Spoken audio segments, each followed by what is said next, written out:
spring bender na ito ay ginagamit sa pag-bend ng PVC pipe.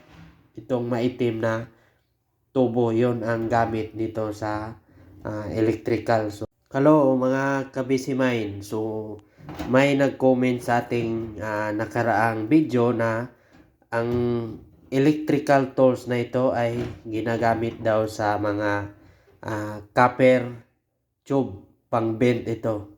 So, hindi ko lang alam kung nagagamit ba ito sa mga copper tube na pang bend.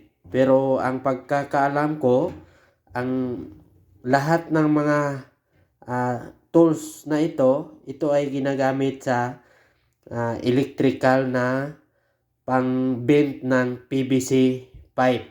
So may maraming size nito, mayroong 1/2, 3/4 at may di-uno pa. So sa mga electrical na trabaho, maraming klase ang pag-conduit. May EMT, may PVC. So may rigid din. So kadalasan ito ang ginagamit sa mga electrician or sa mga electrical works dito sa ibang bansa. So hindi ito ginagamit sa Pilipinas kasi yung tubo sa atin ay makapal, tapos ginagamitan ng heat gun. So dito sa ibang bansa, ang spring bender na ito ay ginagamit sa pag-bend ng PVC pipe.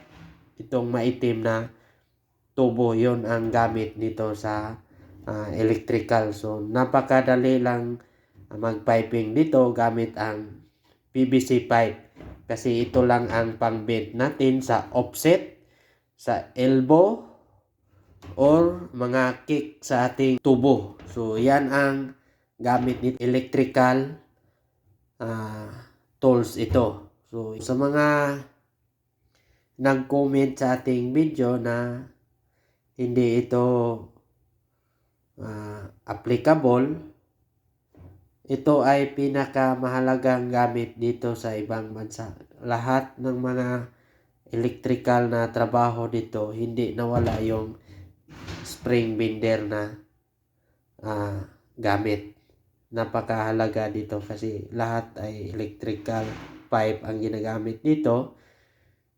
Spring bender ang pag-bend. Okay? May idea ka rin sa mga electrical or sa anumang ibang bagay ginagamit ito, paki-comment naman sa comment section. Okay? Bye-bye mga kabisimain.